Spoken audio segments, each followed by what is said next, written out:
Alors, il ouvrit leur intelligence aux compréhensions des Écritures. Il leur dit : Ainsi est-il écrit que le Christ souffrirait, qu'il ressusciterait d'entre les morts le troisième jour, et que la conversion serait proclamée en son nom pour le pardon des péchés à toutes les nations, en commençant par Jérusalem. À vous d'en être les témoins. Acclamons la parole de Dieu. Je me souviens, à la fête de la Pentecôte, le pape tenait par la main une petite femme, pas très haute. Il avait des dizaines de milliers, peut-être des centaines de milliers de personnes, et il en avait choisi une qui s'appelle Emmaüs. Il est arrivé avec elle, et je crois qu'après la rencontre, il est reparti avec elle. Le pape François, qui s'appuie sur une femme toute simple, toute petite, comme son prédécesseur, le pape Jean-Paul II, s'appuyait sur Sainte Mère Teresa de Calcutta.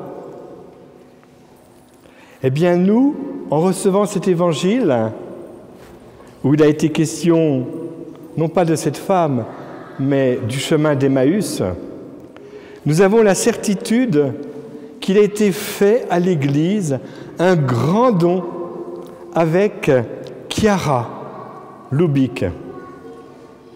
Car en fait, ce que nous vivons dans la grâce, dans le cadeau qui est fait à l'Église par les Focolari, est prophétisé dans cet évangile. Vous savez que tout a commencé quand rien ne va plus. C'est la guerre, les bombardements, il faut s'organiser, venir en aide aux blessés, une période de crise avec beaucoup de dangers, mais il y a une chance, c'est que dans cette crise, eh bien, Jésus est là. On se tient par la main et on avance avec lui. Et quand le Seigneur est au milieu de nous, ce qui nous paraissait absurde, incohérent, bref, les ténèbres qui nous mettaient dans la désolation, prépare un jour nouveau de consolation spirituelle, prépare un paradis. Je crois même que Chiara a vécu quelque chose avec les premières des Focolars de l'ordre du paradis, peu de temps après la guerre. Parce que l'enfer est sur terre par le péché de l'homme, mais le paradis est aussi sur terre par le don de l'amour de l'Esprit Saint en nos cœurs. Et pourquoi je vous dis ça à propos de cet évangile ? Eh bien, je vais vous dire. Quand les disciples se sont retrouvés au Cénacle, il y avait quelqu'un qui était particulièrement important pour eux. C'est qui ? C'est Marie. Et Marie, au Cénacle, elle a accueilli les uns après les autres tous les apôtres, tous ceux qui ont dû fuir, et Jésus les a aidés à fuir. Laissez-les partir. Il y avait un disciple qui a pu, d'une manière très subtile, se faire une place auprès de Marie au pied de la croix. Il s'appelle Jean. Et ce disciple que Jésus aimait, il était très proche d'un autre disciple qui s'appelle Pierre. Pierre, lui, c'est celui qui a renié. Je sais qu'au moment où ils se sont retrouvés au Cénacle, tous les disciples, les apôtres, ont dû être bouleversés par cette embrassade entre Marie et Pierre. Pourquoi ? Parce que Jésus a pris le parti des pécheurs, de ceux qui l'ont renié. Père, pardonne-leur, ils ne savent pas ce qu'ils font. Et Marie, qui est la consolatrice, va consoler pas seulement Pierre, mais tous les disciples de ce qui s'est passé. Et entre eux, il ne va y avoir que Jésus. Jésus dans leur cœur. Jésus au milieu d'eux. On en parle, on ne comprend pas tout. Des pensées contradictoires dans nos cœurs. Mais Jésus a délivré un tel message d'amour, que ce message d'amour prend forme au Cénacle. Et alors, voici que Jésus se manifeste au Cénacle, au moment où des disciples racontent ce qu'ils ont vu, entendu de Jésus après la rencontre d'Emmaüs et comment ils l'avaient reconnu à la fraction du pain. Jésus se manifeste à ce moment-là. Et qu'est-ce qu'il leur dit? Shalom. Ça veut dire la paix soit avec vous. Et avec cette paix, Jésus donne tellement de grâce. Une paix qui vient d'en haut, qui n'est pas celle des hommes. Une paix qui nous donne la possibilité de repartir, de rebondir. C'est le cadeau de Dieu pour l'humanité. Il nous avait préparé à cela. Avant de partir, il a dit « Je vais vous dépouiller d'une paix, la paix, la mienne, je vous donnerai. » Ça y est, c'est le moment de recevoir le shalom de Jésus. Et tout le monde est bouleversé parce que Jésus était au cœur de leur rencontre. L'unité, le tissu se refaisait, l'unité entre les disciples, entre les apôtres, mais de là à rencontrer Jésus, qui se manifeste personnellement, il y a vraiment de quoi être bouleversé. Eh bien voilà la prophétie de la grâce des Focolari. Les Focolari ont reçu la grâce d'annoncer la paix de Jésus, que Jésus est au milieu de nous, dans nos relations les uns avec les autres. Et qu'est-ce qui va faire revenir Jésus en gloire pour qu'il se manifeste ouvertement? C'est l'amour. C'est pourquoi il est si important que nous, les Focolari, nous puissions aller jusqu'au bout du don qui nous est fait, que nous puissions creuser. Comment se fait-il qu'en Algérie, des Focolars qui viennent d'une autre religion, annoncent la venue de Jésus? C'est parce qu'ils s'aiment et qu'ils ont puisé à la source du cadeau qui était fait à l'Église des Focolars, avec Chiara Lubick, qui, elle, certainement, voudrait nous dire à chacun, à chacune, si vous saviez combien vous hâtez le retour en gloire de mon Fils et sa manifestation dans vos Focolars, dans vos cénacles, chaque fois que vous progressez dans l'amour, dans la réconciliation. On nous dit que Jésus, qui lit dans les cœurs, leur pose une question. Mais pourquoi ces pensées qui surgissent dans votre cœur? Jésus sait qu'en nous, il y a parfois des troubles, et des troubles bien naturels. Comment se fait-il? Il est là au milieu de nous, en chair et en os. Et Jésus leur dit, oui, regardez mes mains, regardez mes pieds, regardez mon côté, c'est bien moi, touchez-moi. Seulement nous, dans nos Focolars, nous ne touchons pas Jésus, nous ne touchons pas ses pieds, ni ses mains, ni son côté, mais nous avons appris avec Chiara que quand nous touchons le pauvre, celui qui a besoin d'être rencontré à partir du cœur de Jésus en moi, à partir du cœur de Jésus en lui, alors là, tout se vit autrement. Et c'est cela que Jésus nous invite dans cet évangile. Il nous invite à découvrir quelles sont ces traces de sa souffrance dans le monde. Quels sont ces lieux où il veut être reconnu. Et il nous invite à une deuxième chose, c'est à ouvrir les yeux sur le sens caché des Écritures. Vous remarquerez que déjà à Emmaüs, Jésus, sur les chemins, avait insisté de relire Moïse, les psaumes, les prophètes. Et là, de nouveau, il en remet une couche. Tout ce qui le concernait dans la loi de Moïse, des prophètes et des psaumes, il faut se l'approprier. Il faut s'approprier tout ce qui concernait aussi Marie, la mère de Jésus et notre mère, dans la loi de Moïse, dans les prophètes et dans les psaumes, parce que Marie ne fait qu'un avec lui. Et l'œuvre de Marie, c'est de pouvoir, en s'effaçant, permettre aux hommes de savourer, de goûter la présence de Jésus au point que Jésus ne peut plus se retenir. Jésus va craquer d'amour, il va revenir en gloire. Et nous le croyons, c'est le cadeau que nous avons reçu chez les Focolars, de prophétiser c'est devenu dans la gloire de Jésus, tout en passant personnellement par la mort et par la résurrection.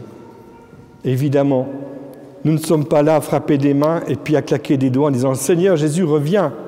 Il faut que nous entrions avec Jésus dans ce contact avec Gethsémani, avec le mystère de la croix. Connaître Jésus dans ce qu'il a vécu de plus difficile pour dire « Jésus, tu n'es pas seul, Jésus, nous sommes avec toi. Nous sommes avec toi dans ce pauvre qui n'en peut plus, dans cet émigré qui n'a aucun droit, dans cette situation d'injustice. Nous sommes avec toi, Jésus, dans cette économie perturbée où l'homme n'est pas au centre. Nous sommes avec toi, Jésus, dans ces rapports politiques faussés par des mensonges médiatiques. Comme on a porté un faux témoignage sur toi, on porte un faux témoignage sur l'humanité, sur certaines nations, comme aujourd'hui dans le conflit du Moyen-Orient. Nous sommes avec toi, Jésus, abandonnés. Mais toi, Jésus, tu nous as rejoints au fond de nos enfers. Et comme Chiara Lubich, qui a vécu cette descente aux enfers personnellement, comme Sainte Mère Teresa de Calcutta, et comme tant d'autres témoins au cours de ces 2 millénaires, nous croyons que la vie l'emporte au bout de nos enfers. Nous croyons que la résurrection est là comme lumière pour éclairer tout homme et que la conversion peut être proclamée parce que tu es venu pour cela, pour que nous puissions tous les jours recevoir ce pardon. Seigneur, prends pitié de moi qui suis un pauvre pécheur. Seigneur, donne-moi toujours l'absolution. Ô Jésus, que ces paroles soient sur la bouche de tous les hommes sans exception dans toutes les nations. Et que nous devenions les témoins d'un amour, d'une miséricorde qui nous donne rendez-vous à chaque chute, à chaque défection, à chaque trahison, à chaque reniement, à chaque rupture d'alliance, parce que tu viens faire toutes choses nouvelles et que l'amour l'emporte sur nos ténèbres. Amen. Alléluia.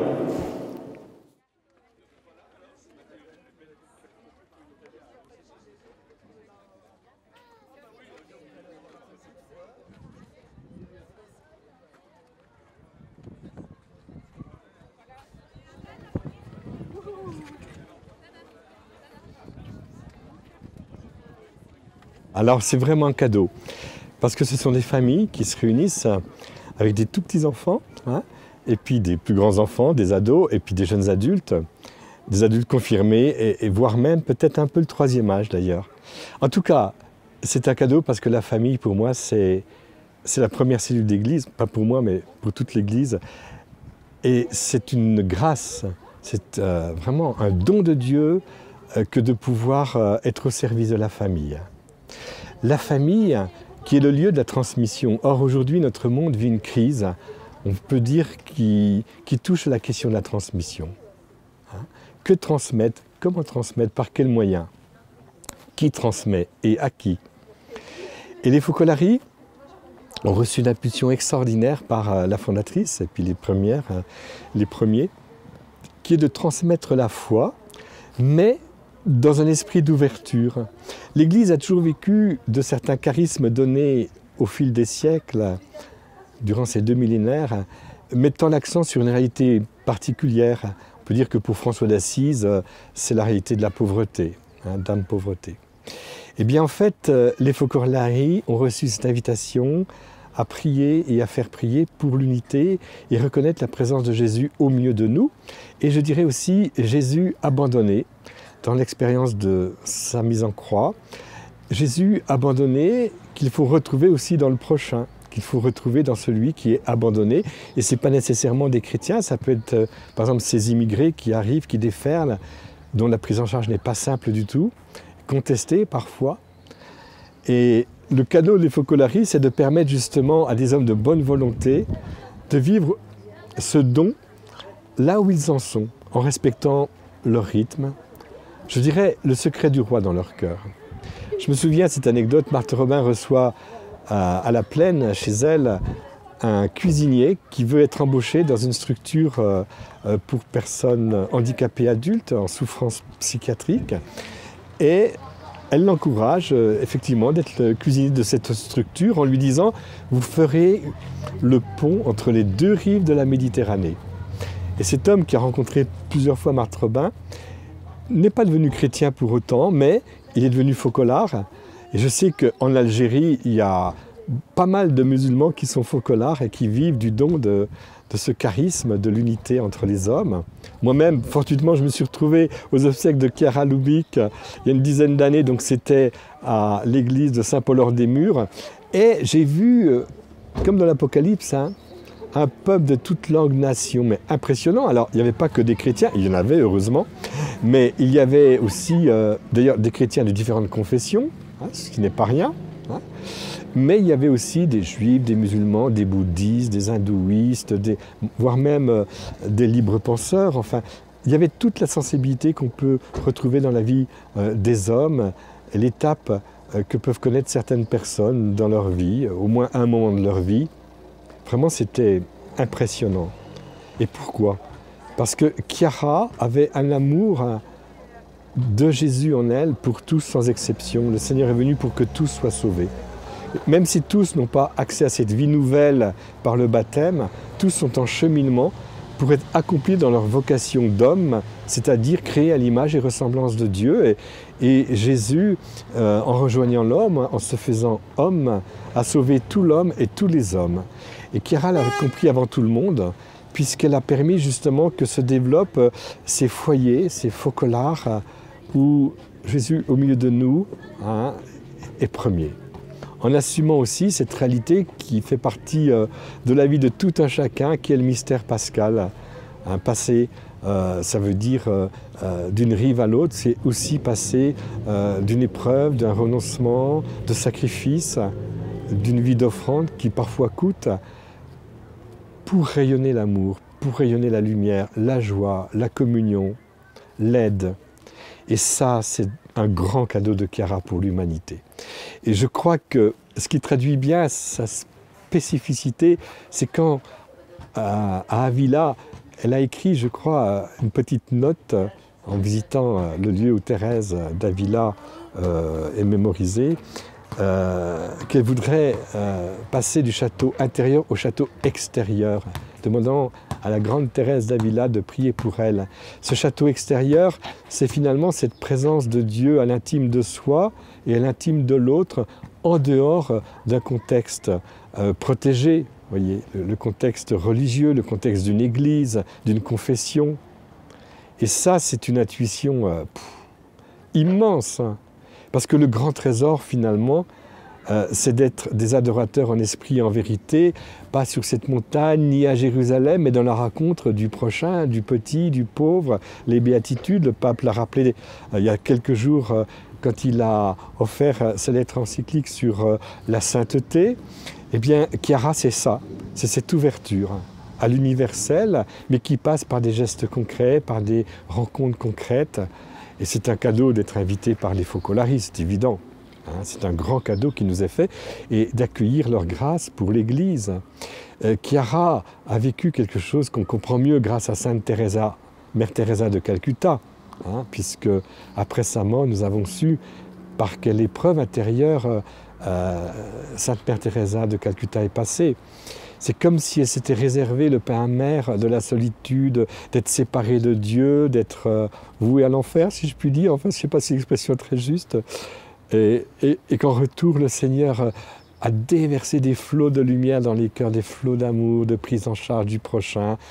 Enfin, Thérèse d'Avila a eu une intuition géniale. Elles se sont rencontrées et elles se sont bien comprises toutes les deux parce que, et effectivement, même si Thérèse d'Avila n'était pas informée, Chiara est passée, surtout vers la fin de sa vie, par cette réalité où elle a mangé le pain amer d'une solitude, d'une désolation intérieure, de réalité que les hommes peuvent connaître Et c'est de l'intérieur de cette réalité que le Seigneur a voulu se manifester à travers elle, comme il s'est manifesté à travers Sainte Thérèse de Calcutta. Moi, je suis bouleversé par cette réalité-là.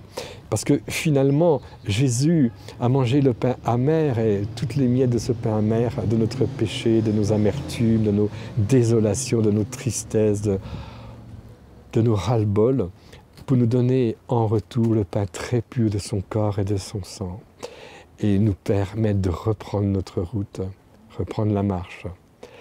Et ça, c'est le grand cadeau qu'il nous a offert avec les Focolari. Et surtout, cette femme, puisque l'Église avait besoin certainement aussi d'une femme à la fin, enfin à la moitié du XXe siècle, la deuxième moitié du XXe siècle, pour pouvoir de l'intérieur lui donner une impulsion qui soit nouvelle finalement. Parce que Jésus, qui est au milieu de nous, fait toutes choses nouvelles. Le bon Dieu n'est pas en panne d'inventivité quand il veut offrir à l'Église une réponse pour que l'humanité puisse avec lui se relever d'entre les morts. Ça, c'est immense.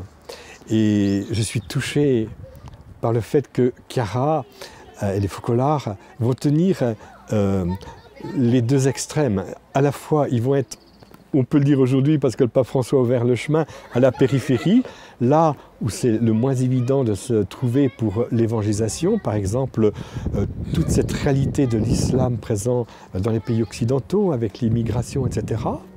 Ils ont une connivence de vie et une communion de vie authentique, et puis en même temps tenir le credo de l'Église.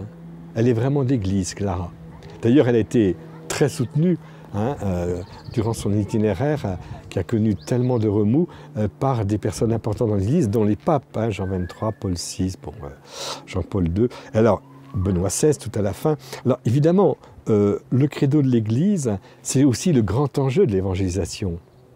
Parce que nous n'entrons pas dans une sorte de réalité spirituelle ou religieuse vague, une sorte de tout qui rassemble tout d'une manière dans l'indifférenciation. Pas du tout, pas du tout. Nous croyons que Jésus est mort et ressuscité, qu'avec le Père on reçoit l'Esprit Saint, qui nous envoie l'Esprit Saint, qui nous permet de vivre de sa vie, et que la parole de Dieu qui commente le mystère du Christ, eh bien, la parole de Dieu est une parole d'amour adressée à son peuple, qui est maintenant le nouveau peuple de Dieu, l'Église, au service de toute l'humanité. C'est une parole de vie, une parole vivante aujourd'hui. Chiara va être attentive pour qu'on reçoive chaque mois une parole de vie. Et cette parole de vie nécessite une réponse. Et la réponse des premiers siècles, ça va être le credo de l'Église. C'est la parole d'amour de Dieu à son peuple, guidée par l'Esprit Saint à travers des conciles, à Nicée, Constantinople.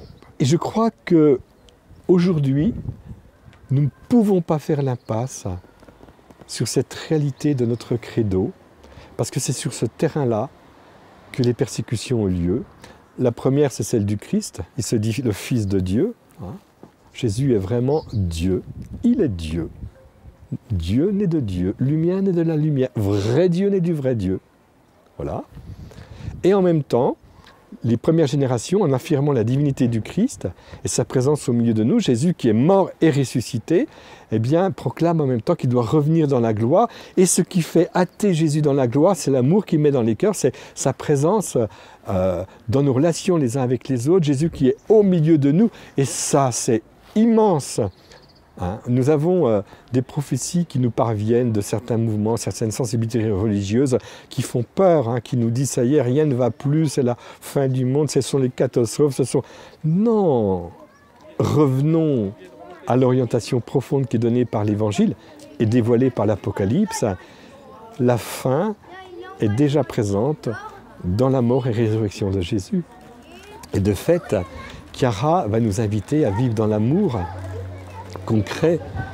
S'il y a bien une réalité qui est de l'ordre du concret, c'est celle des Focolari dans leur capacité de s'investir au jour le jour. Et d'ailleurs, quand on lit la lettre encyclique sur la sainteté du pape François, on se dit mais est-ce qu'il n'y aurait pas les Focolari derrière pour l'avoir écrite comme ça? D'ailleurs, quand j'ai vu Emmaüs, donc la responsable actuelle des Focolari, tenir la main du Saint-Père à sa demande d'ailleurs, le jour de Pentecôte, la veille de Pentecôte, puis ils sont repartis ensemble, il la cherchait là comme quelqu'un qui avait besoin d'un appui, et la petite Emmaüs, qui n'est pas très grande, lui a tenu la main et l'a reconduit. Ça me faisait penser d'ailleurs à Saint Jean-Paul II et Sainte Mère Teresa de Calcutta. C'est étonnant ce qu'on vit aujourd'hui dans l'Église, hein. Et je pense que c'est un message de Saint, non pas de Saint Jean-Paul II, c'est un message du pape François très fort qu'il nous a donné par ce départ avec Emmaüs. C'est vraiment la sainteté proposée à tous à travers les Focolari. Et je suis très touché par la béatification de Chiara Luce Baldano, qui est une ado, quoi, hein, qui a donné sa vie au Seigneur, qui était donc membre des Generoso, des jeunes Focolars, et puis qui effectivement, par cette maladie qu'il a emportée assez vite finalement, a fait une ascension spirituelle étonnante, en contact personnel avec Chiara Lubick. Et c'est comme si, vous savez, l'amour s'efface, et la joie de Clara de s'effacer devant une petite, hein, devant une ado, une jeune femme qui est une sainte. C'est pas banal cette affaire-là. Hein. C'est vraiment un avenir pour l'Église parce que ça touche la jeunesse. Et comment le Seigneur va rebondir avec Chiara Lubick et avec les Focolari dans les décennies qui viennent, ça c'est le secret de Dieu. Mais jamais je n'ai tant perçu l'urgence de nous ajuster au don de Dieu caché dans notre prochain, dans la mouvance des Focolari. Parce que nous avons beaucoup de cadeaux dans l'Église qui nous sont faits par des communautés nouvelles, à droite, à gauche, formidables. Mais alors, les Focolari, ils font fort, hein, les Focolari, parce qu'ils nous entraînent dans une rencontre du prochain qu'on ne choisit pas, ou plutôt, si, on le choisit parce qu'il est immédiatement à ma porte. Et je ne choisis pas ceux qui seraient au loin, qui seraient dans ma sensibilité. D'ailleurs, Mère Teresa disait la même chose, ne rêvez pas hein, d'aller dans les trottoirs de Calcutta pour s'occuper des pauvres, je ne sais plus dans quelle bidonville au loin. C'est dans votre propre famille qu'il y a des pauvretés, des gens qui sont exclus, parfois, dans une famille. Et nous invitait, nous faisait revenir au centre du noyau familial, Sainte Mère Teresa de Calcutta. Eh bien, Chiara, c'est une parole exactement dans la même ligne. Elle nous fait revenir à la présence de Jésus au milieu de nous, dans le concret, de mon prochain, de la réalité avec mon prochain, là où je suis, celui que je n'ai pas choisi. Et on peut dire qu'en France, par exemple, avec le flux d'immigration, nous sommes devant un défi qui est le défi des Focolari, d'accueillir Jésus au milieu de nous, Jésus caché dans mon prochain. Ça, c'est vraiment, c'est immense. Et je voudrais terminer en disant que, pour moi, les Focolari sont en train de vivre certainement une prophétie vivante, hein, une prophétie en acte, de ce qui prépare la venue de Jésus. Parce que c'est l'amour qui prépare la venue du Seigneur. Plus les gens vivent dans cette dynamique d'amour, plus Jésus va se manifester en gloire. Plus nous serons dans cette ligne de l'amour du prochain et de Dieu, Dieu caché dans mon prochain, des dieux bien unis qui s'appellent mutuellement, plus Jésus va être le Messie qui se manifeste dans la gloire. Et plus nous pourrons vérifier la vérité reprise par François dans son invitation à la sainteté, à partir des béatitudes, le royaume de Dieu est au milieu de nous. Ô Marie, ton œuvre des Focolari, protège-la. Ô Marie, prophète de la venue du Sauveur, prophète de la manifestation du Sauveur dans notre monde, dans ce corps immense et beau de l'humanité à travers les plus délaissés, les plus petits. Marie, la mère, fais-nous entrer dans ces voies qui sont les voies prophétiques de l'agneau immolé, l'agneau sans tache qui s'est préparé une Jérusalem céleste, toute parée pour son époux, qu'il est lui-même. Ô Marie, la mère, fais-nous entrer dans cette relation d'épousailles avec ton Fils, pas seulement avec l'Église épouse, mais avec toute l'humanité. Parce que je crois, Marie, que tu es bien sûr la mère de l'Église, mais tu es aussi la mère de tous les hommes, sans exception, et que ces épousailles de Dieu avec l'humanité a trouvé son germe de vie dans l'Église, servante et pauvre,